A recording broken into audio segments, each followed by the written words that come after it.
The class today is dedicated לרפואה שלמה יוסף ישי בן דניאל מרים, אליהו הנביא בן תיתה אסתר, עדל מרים בת מיכל עליה. Bezrat Hashem. Merci beaucoup, Rav. Okay, with pleasure. So Bezrat Hashem, we're going to do. I think we'll start maybe with a little bit with the laws of Kasherut, because we're still doing Basal Becharav, and as we know, Shavuot. Many people have the custom to do meat. To do a milk of meat, a meal of milk. So what we first have to understand is that according to some poskim, it's important to know that the meal milk that we have, the meal of milk that we have, is not necessarily the best of things. What does that mean? It means that yes, there is the custom, of course, to have milk on Shavuot. There are a number of reasons for that. One of the reasons that they give is because when Bnei Israel, they came back from Matan Torah, so all the utensils that they had, they weren't properly kosherized. They had to do shechita.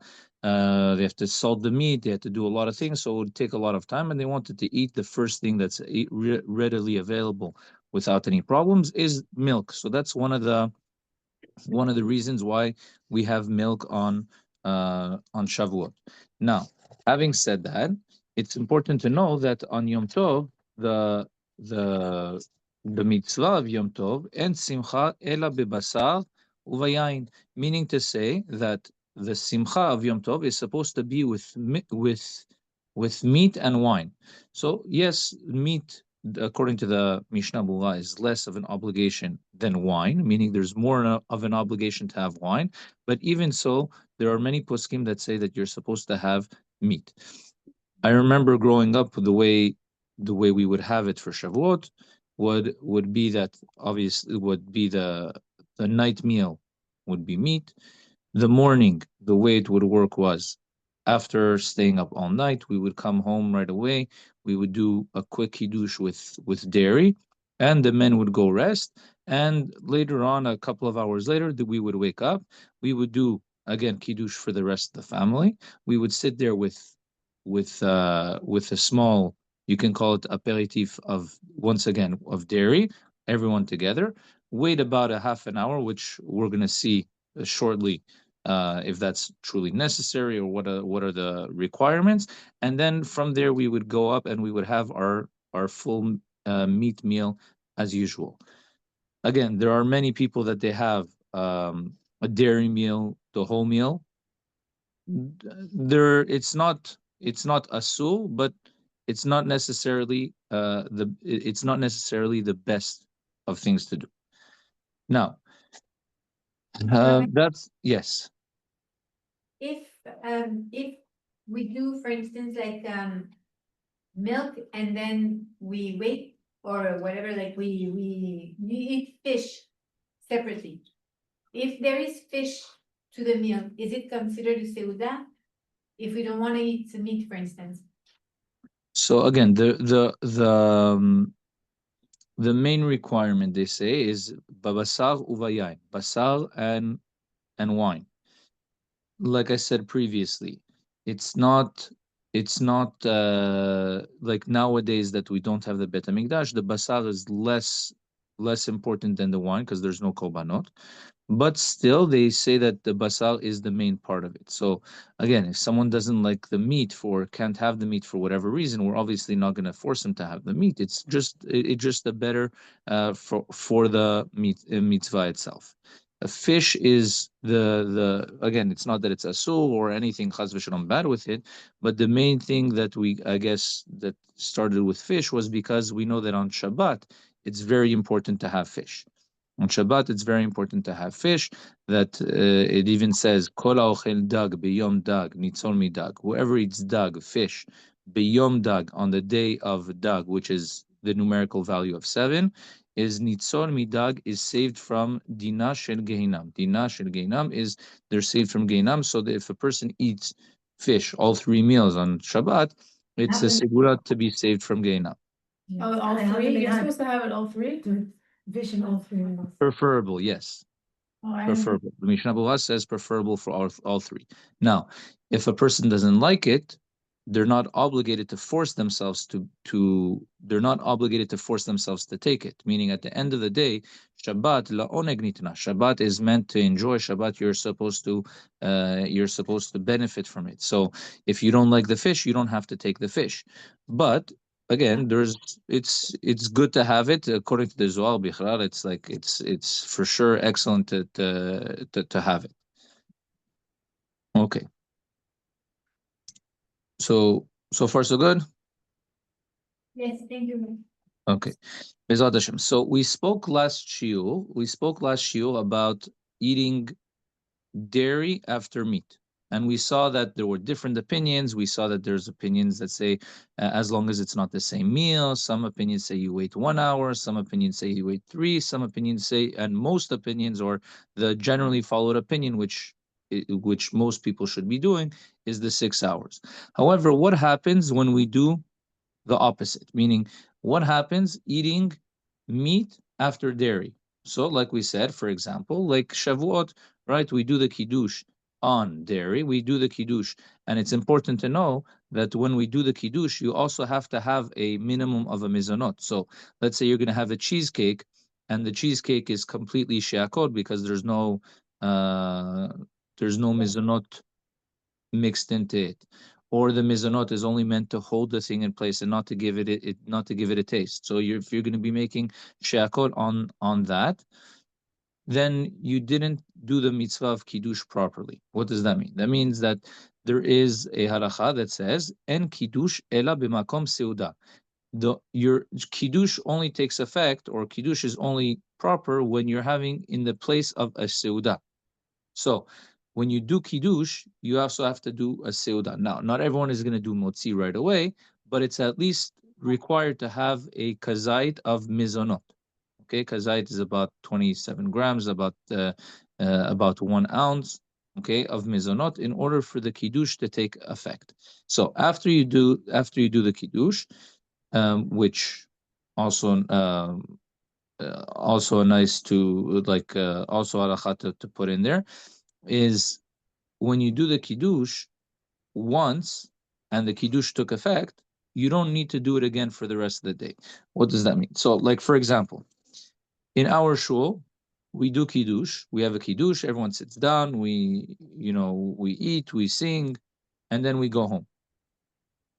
If my wife and my kids were at the kiddush together with me in the shul, so then when I come home, I don't need to do kiddush again, and I can sit down at the meal, directly do the motzi, and move on. Why? Because if I do the kiddush in shul and I ate the mizonot in shul, so then at that moment the kiddush took effect for the whole day. You only need kiddush one time in the day, and then you can move on. However, there are many times where, let's say, my wife doesn't stay for the kiddush, so I do the kiddush in shul. Usually I'm not going to eat just so that I can eat better at home.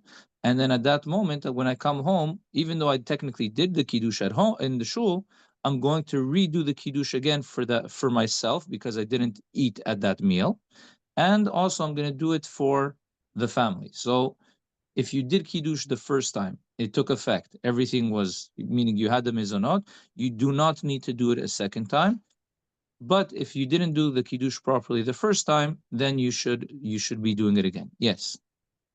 So I had someone, we used to do that all the time because we have kiddush in 2 shows before we come back home. But and a guest of ours who told us he was very knowledgeable on that, and I didn't check with my rabbi after, told us recently, like 2 weeks ago, you know what? Like, no, you have to, even though everybody did kiddush in shul, even if you did like 2 different shows and stuff, like you still have, you come back home and you have to do kiddush at the table where you're gonna have your seudah. So we don't need to do that. So again, if when you did the kiddush in shul, you had mizonot, you had at least kazait mizonot, then you do not need to do it again. There is one opinion that I saw, it's brought down in the Piskei Teshuvot, that he says that you do need to do it, but technically speaking, or let's even think logically. Logically, we know that by Seudah Shlishit, we don't do Kiddush, right? Why don't we do Kiddush by Seudah Shlishit? Because once we did kiddush for the second meal, once we do kiddush in the morning, that's it. The whole day is mikudash. The whole day already becomes kadosh, and then we don't need to do kiddush again. So the same thing applies. If you did the kiddush in the first place, you had your meal, quote unquote, in that first place. So then you don't need to do it again at home. So we can, especially that was we always did like that, so we shouldn't change. Yeah, You- again, so, sometimes it's nice for the chinuch. Sometimes it's nice for the chinuch, but in terms of the obligation, there's no obligation to do it if everyone, again, if you're sure that everyone did the kiddush and they had their mizonot, they had over there, like they made it their meal in a way over there. Thank you, Raf. Okay, Mizat Hashem. All right, so when it comes to waiting in between the in between dairy and meat, okay, so the Gemara says technically you can eat right away. Okay, you can eat meat right after the cheese without any problem. The main reason for that is because, like we saw by the meat, that the reason why we have to wait in between the meat and the dairy is two reasons. One, because we're afraid that it's going to get stuck in the teeth, and two, because it's still, all the taste is still stuck in the palate. Now, for cheese, we don't really have those issues, meaning even if technically the cheese was stuck in between the teeth, the Torah only gave importance to meat stuck in between the teeth and not the cheese is stuck in between the teeth. And most of the time, or like and also the cheese doesn't really get stuck in the palate. However, even though we said that you can technically have it right away, there is still one small requirement that we have to do before we can benefit from the meat after eating cheese. And that is, number one, we have to wash our hands, okay, to make sure that there's no residue of cheese or milk on our hands. So that means if technically a person knows and is very careful from the beginning, and they're 100% positive that their hands are clean, so because they were eating with a fork and knife, or they had gloves on, something similar, they do not need to wash their hands. And the second requirement, which is also very necessary, is you have to rinse and wipe the mouth. What does it mean, rinse and wipe the mouth? So you're supposed to have something to drink, okay, to clean out with the liquid, and you're also supposed to have some sort of food which can, like if there's any residue or something like that, the food is also going to take it down, kind of like what we have with the fish and meat, right? In between fish and meat, we should also be doing the same thing. We should be eating some sort of food, the solid food, to help take out any particles or any things of the fish that might be left. And we should also have a drink to fully wash down anything that might be left. So that same thing that you have in between fish and meat is also what you should be doing in between dairy and meat. Okay. Now, if a person brushes their teeth, that's also fine. So if a person literally just had a piece of chocolate, a piece of dairy chocolate, and then they want to eat some meat right after, they can brush their teeth, and the brushing the teeth is enough to be considered like cleaning out the mouth completely. Having said that, technically there's no problem. It's important to note that the Zohar, okay, for those that follow the Zohar, not everyone has to follow the Zohar, but the Zohar says that you should be waiting in between the two. Okay, so the Zohar says that you should be waiting, even if you rinse, you wash, whatever it is. The Zohar has its reasonings. Now, the Sfaradim, the opinion of Rav Avadia Yosef, says that there's no need to be worried at all. As long as you rinse, you wash your mouth, it's perfectly fine. There is the Ben Ish Chai, and we're going to see this also is a lot more for the Ashkenazim, but there's the opinion of the Ben Ish Chai that says, depending on how long the cheese was aged, is how long a person should wait in between the cheese and the meat. So let's say the cheese was aged for 3 months. So a person should wait 3 hours in between eating that type of cheese and having meat afterwards. If it was aged for 4 months, so then you wait 4 hours, up to 6 hours, just like by meat. Okay. The It says that we don't need to do that about the waiting between the strong cheese. Rav Ovadia Yosef, no. Rav Ovadia Yosef, as long as you cleaned your mouth, you're good. Rav, but for instance, like Rav Mesas, for instance, what does he stand with that? I don't eat cheese, so I don't. But I'm not sure of his particular opinion, but again, most of the Sfaradim would follow that because at the end of the day, the Shulchan Aruch, when he brings down this halacha, he doesn't make any differentiation. okay. Okay, he makes no differentiation. He says after you eat milk, you can have cheese. When I was living in Italy, I remember that if you were biting on Parmigiano cheese, biting on it, like really, like if it was chunks, if it was not melted, it was not the same that if it was like mozzarella. Oh, It was because it's considered a strong aged. Yeah. So again, that would be similar to what we were just saying, meaning Parmesan, yes, is known to be a very strong cheese. So if whoever's going to go like with the Ben Ish Chai is going to depend on how long it was aged. They would have to wait in between eating that cheese and meat. Okay. The Ashkenaz opinion, okay, it gets also a little bit more tricky, which is that the Ashkenaz opinion talks more about hard cheese. Okay, so hard cheese, when we're talking about hard cheese, it's excluding basically milk or something soft. Okay, basically milk. Okay, so he says that you should wait the same thing like what you wait for milk. Now we saw previously that the Rama, he brings down that technically all you have to wait is 1 hour between eating meat and milk.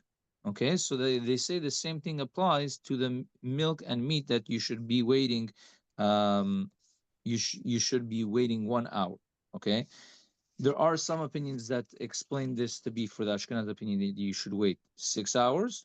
Okay, this is the opinion of the Taz. The Shach says that 1 hour is enough, and that's it. So, in the Ashkenaz opinion, there are different opinions. There are many different opinions. Should you wait the 6? Should you wait 1 hour? Do you have to wait? Do you have to wait anything? Right. So each one should go with their custom that they have.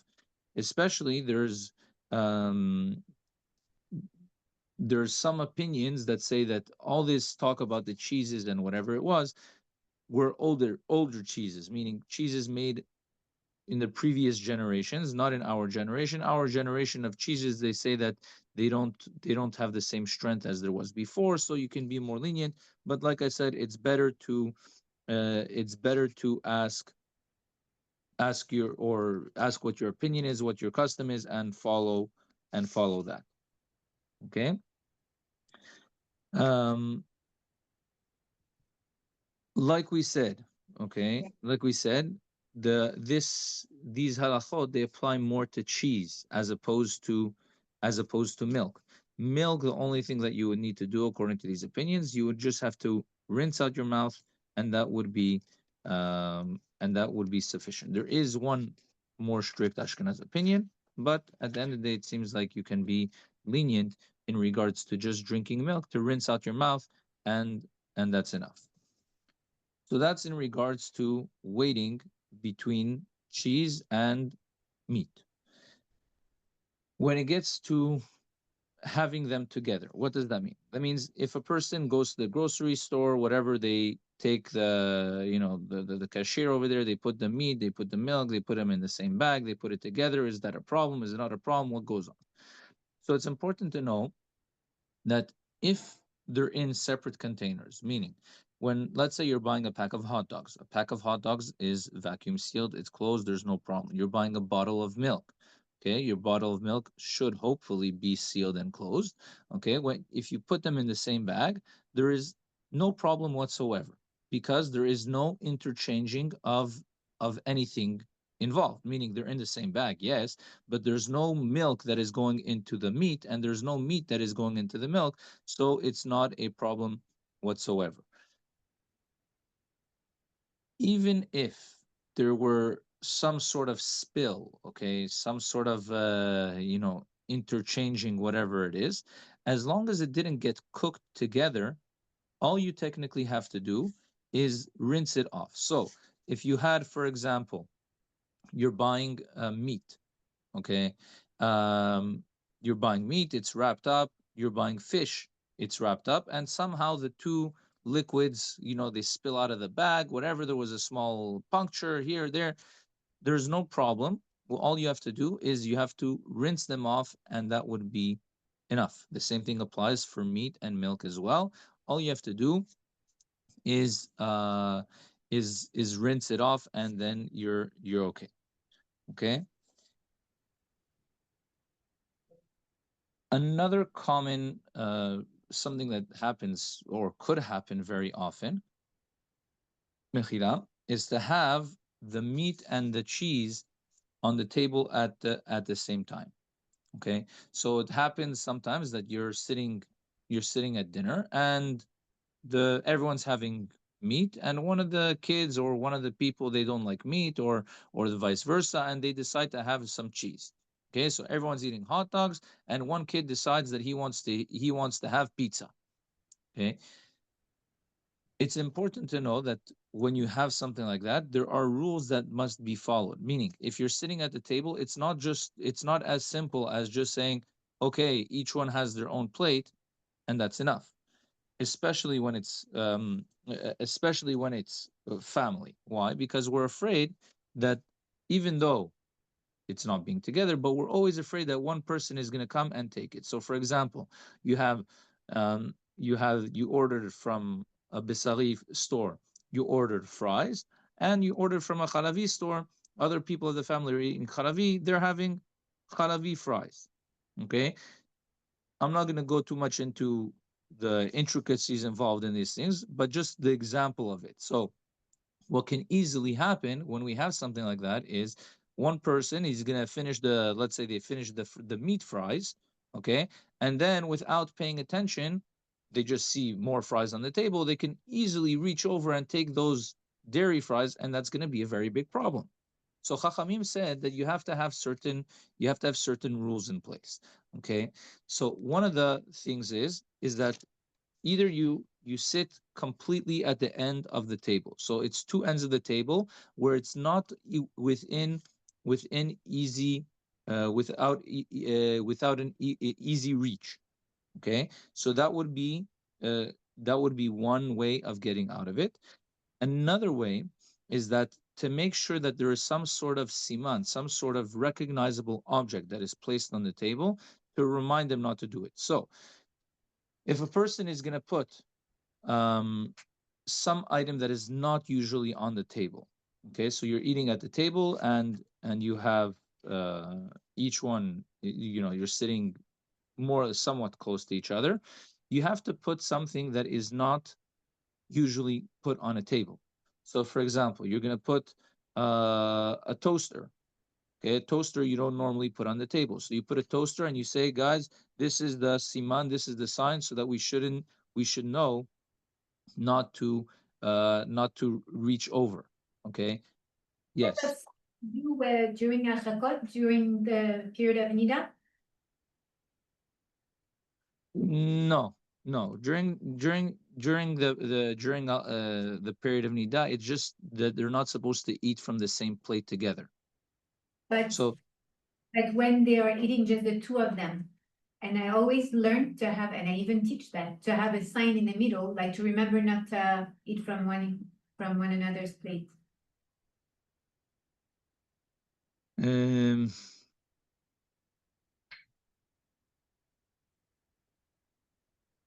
I don't remember fully if it's 100% necessary. I'll check it up and I'll let you know.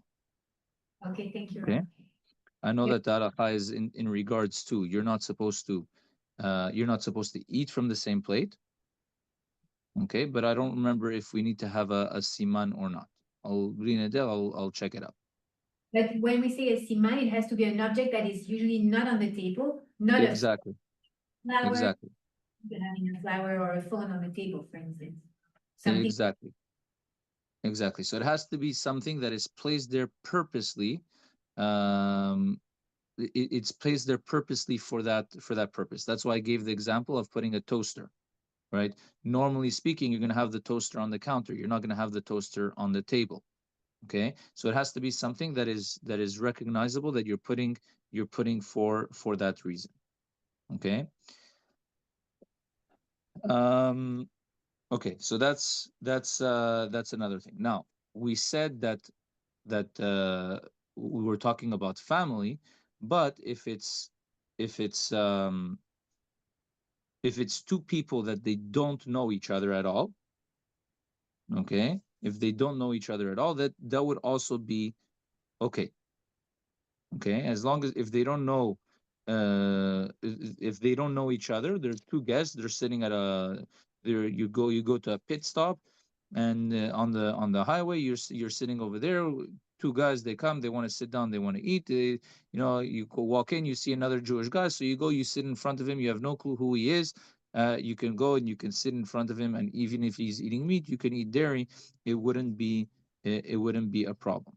Okay, having them, even just having them on the same table, okay, there are opinions that say that it's a problem, meaning you shouldn't have it on the table at the same time because we're afraid that they might mix together, which means that if for some reason, whatever reason it would be, if there is not kosher and kosher on the table, it wouldn't be so much of a problem because we're not suspecting someone of maybe confusing having the not kosher together with the kosher. This only applies when it's kosher and not kosher, because the not kosher itself is enough of a reminder for someone not to get close to it. Okay. Okay. So that's the separation in between the two, or we have the object that's placed in front of um, the object that's a siman placed in front of them. Okay, so another thing we said was also previously, if you're sitting far enough away from the person that you cannot reach over and take it, meaning if it's far enough away that you would have to stand up to be and walk to get it, then it's perfectly fine. Even if there are two people that know each other, they're sitting at the same table, there is no um there's no problem with that. Okay. There are some opinions that say, but it's not a good thing, meaning some people say that, you know what, I'm gonna put a shomer. I'm gonna put a person. I'm gonna put a person that's gonna watch over us. So they say, you know what? We're eating two people, and we're gonna have the third person that's sitting at the table. He's gonna remind us not to reach out and reach over and whatever it is. That's not good enough. You have to have the signs or far enough away that that like we said, even having uh even having meat on the table where you're eating milk. So again, it's not two people now. It's just you yourself. You're sitting there. You want to eat milk, and there's meat on the table, or vice versa. So there are some opinions that are stringent with this. They are strict with this, and they say that you shouldn't be doing it. However, there are opinions that are lenient with it, and each person should think of themselves. Are they? Is it probable that it's going to happen, or not? Okay, so it's up to more or less your discretion if you're going to be careful about it or not. Okay, so we also said previously that there is no problem with putting the two containers next to each other. Okay, if you're putting it in the fridge, there are some opinions that say that it's better to have a specific drawer or a specific shelf for the milk, and the other ones for the meat. At the end of the day, like we said, it's not that it's a sul, it's just a safeguard, which means that if someone put it over there, there's no problem with it. It's not the end of the world. You don't have to go crazy about it.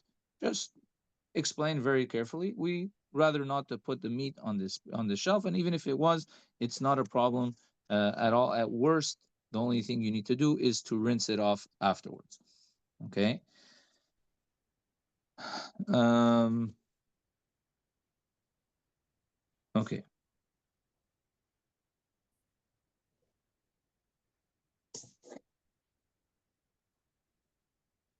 Now, when we're doing when we're baking, okay, and when we're baking something haravi, it's important to know that it's not so simple. What does that mean? There is a halacha that says that if a person is going to bake bread, dairy bread, they have to change the shape. Okay, well, why? When a person bakes bread with milk, it's very possible and it can easily happen that a person doesn't pay attention to it or someone else from the outside doesn't know, and they're going to have this bread afterwards, chas v'shalom, with meat. So it's very important that when we're making something dairy, we change it up. So a very good example of this is if we take the borekas, okay? If you ever paid attention, you have three shapes of borekas that are found on the market. That when you're buying ready borekas, you have three shapes that are found. You have the rectangle shape that is usually for the potatoes. You have the a triangle three, let's call it 3D triangle, is either going to be spinach or mushrooms. Okay, and then you have the long triangle, right, for cheese, meaning that the cheese has a very noticeable shape from the outside. Did on purpose like that? I never really like it's official. Yeah, Oh, yeah. I didn't know. So it's important to know that when you're going to be baking something with dairy, something that is easily something that could be either dairy or pav, you have to make a noticeable siman, a noticeable sign on the On it. So in Israel, like it's very common that the large triangle are the ones that are dairy, for instance. even if you buy them here. Well, the ones that we buy here most of the time are from Israel, right? So when you buy them over here, you buy them in the container, you pay attention, you're going to see that there's three different shapes that they make in the borekas, and each one is for something else. I never realized it. I never buy a bureka, so I don't know. But that's interesting. I didn't know. That's so smart. So that's that. Now, there for this reason, there is, I wouldn't say a problem, but a person has to be careful, for example, when they're making croissants. Okay, Right. so you have the dairy ones and you have the palve ones, and it's important to know that when you're doing them, you have to be careful because many times it can be easily confused. So if you're buying them, well, the person that makes them is kind of responsible. You're already responsible, like whatever. You have to be careful after you bought them. But if you're the one making them, you have to try to at least make a difference between the two. If I recall correctly, in Montreal, when they would make they would make the parve croissants, they would make them in a they would bend the ends into each other for the parve ones. Ah, Okay, so okay. for the parve ones, they would bend the ends and it would look kind of like a C. Okay, if you were holding it to the side, it would look like a C or like an upside down U, right? Something like this, not fully, but at least the ends, they were curved into each other so that you can notice that it was palve. In Israel, the ones that I'm familiar with, most of them were dairy to begin with, and those were always straight. Those were always straight out, the regular Awesome. mechina croissant shape. Okay, you would have the same issue technically with the pain au chocolat, right? If it's going to be dairy or if it's going to be paliv, you should have some sort of siman when you're making them to show that they're paliv or chalavi. Now, if the shape itself, you're not able to change the shape itself, so at least you have to make some sort of noticeable siman from the outside, from the top, to be It's able to tell. like that and like that. some sprinkles or anything that would differentiate. Exactly. So you would have to put some sort of noticeable siman, noticeable um, sign that can show that this is going to be dairy from the outside. Meaning, it shouldn't be to the point where someone has to pick it up and ask you, "Oh, is this halavi or is this parve?" It should be noticeable from the outside. Interesting. Yeah. Traditions in both my family, like in my husband's family and in my family, we don't bake dairy. Like we never make any cake or any brioche. Everything is par. We never make anything dairy. Okay. Yeah. I know a lot of Moroccans also they they can't they just simply can't have, like, out of personal choice, but they can't have anything with milk. You have people that really they basically never touch milk, never butter, never anything like that. Not out of halacha, but out of just personal preference. They just didn't ever like it. Usually you Okay. Shabbat or we do even if in the morning, it doesn't make a big difference, I guess. I don't know, but we never baked anything dairy. So, but yeah, I have some friends who ask me like, "Is your cake dairy?" And I'm like, "No, why would it be?" I don't bake dairy also. You don't make dairy either, right? Never. Except cheesecake for Shabbat once a year. I make it for the Shabbat because we eat meat. So Yeah. Very good. So that's one thing. And if the shape is different, or you do a noticeable sign on a sign on the top, or another one would be is if it's bite size. Okay. If it's baked on bite size, meaning it's literally one bite and you're finished, this is going to be also enough that you can make it halavi without a problem. Okay. um okay.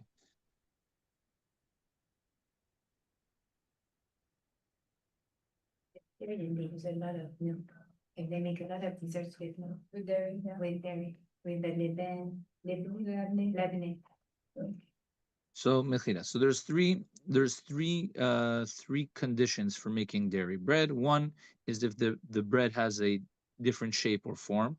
Okay. If from the top of the bread there is a siman, there is a sign that makes it stand out that it's going to be dairy or meat. Okay. So for example, when you have those focaccia or something like this, it's easily noticeable. The focaccia has the meat on the top of the bread, so there's no problem with that. Just again, just for the example, the same thing with the example of pizza. If you're going to do it, the pizza has the cheese on top of the bread, so there's nothing to be confused over there. Okay. Or if the bread will be eaten in one meal. Now, what does it mean? What does it mean in one meal?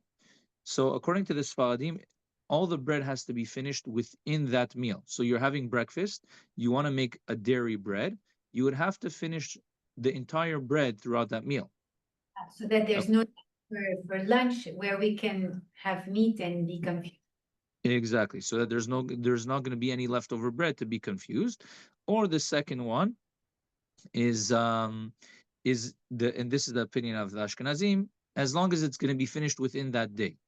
So they don't hold that. They don't say that it has to be finished in one meal. They say it has to be finished within one day. Meaning, if it's a quantity that is normally used for one day, that is going to be enough. Okay. Um, okay. It is a problem if it was baked otherwise. Meaning, if there was no siman, it's a problem. Okay. Some opinions hold that this is also true not only for bread, but also for anything else that they might make. Like, for example, uh, again, this is a little bit far-fetched, but if you have dairy ketchup, okay, so if you were to have, maybe it wouldn't be dairy ketchup, but you would make a sauce, a dairy sauce. So this would be a problem. You would have the same issue with this sauce now that you made. I'm gonna have a question. If we Yeah. bring things to the table when we're having a dairy meal, can we use the same condiments later for meat? milk? So very good. There's halacha in regards to salt, that the salt that you have on the table for meat should not be used with milk and vice versa. The reason why they say this is because it's very probable that that they came into contact with one another. Meaning, it's very probable that when you have the salt on it, even if it's in a in a salt shaker a little bit less, they say, but if it's open salt, it's very, very probable that the salt came in contact with the meat. Now, if you are 100% careful from the beginning to make sure that it doesn't come in contact, then it's okay. It can't be that, oh, in the past, meaning, oh, I'm sure that it didn't touch. If you're sure from the beginning that it's not, that you're careful that it's not going to be there. For example, you have the Shabbat meal. You're sitting at the Shabbat meal, you have the salt on the table, you have all the dishes put out, everything is there, no one touched anything, no one ate anything, and you do the motzi.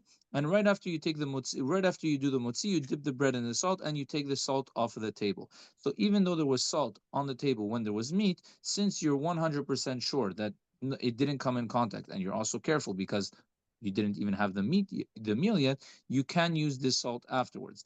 Otherwise, it is a problem. And the same thing applies for bread. So if you had bread on the table that was with meat, right? So for example, you have challah on the table. If you're not 100% careful to begin with, you can no longer have that bread afterwards with milk, because we're afraid that it came in contact and you just weren't careful with it and you just weren't aware of it, which can very easily happen, right? When you have meat on the table, when you have everything, you can't pay attention to it unless you're looking out for it to begin with. Right, the same apply for ketchup bottles or mustard or anything like that, any condiments. But the Because ketchup bottle is a squeezy, no? It's not Right, squishy. so but the mustard is not, mustard is like Mustard is not squishy. like anything that like, I guess, an opening. Okay, so very good. So that brings us to the same thing, where if you're going to be careful from the beginning and you know that you have to be very careful with it yourself, then technically, yes. The best thing, of course, is always what? You put it in different, you put it in a bowl. You put some ketchup in a bowl, you put some mustard in a bowl, and you bring those bowls to the table. All right. If you don't want to do that and you want to be careful with the container itself, that's also okay. But again, you have to be very careful to begin with. You have to know beforehand that you're not mixing the two. Okay. Um, okay, so like we said, there are some opinions that are strict with that. There are other opinions that are lenient with other things, as long as it's not bread. Meaning, as long as meaning if it's bread, only then do you have to have the noticeable siman, the noticeable sign. If it's other things, as long as you just make that separation, you would be okay. Okay. Um,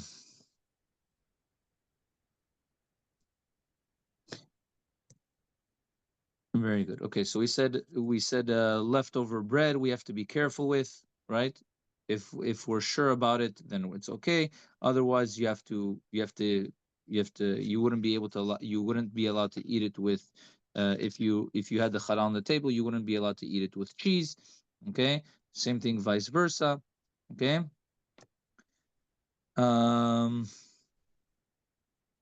some are strict even with that, as if once it comes onto the table, you shouldn't have it at all. Okay.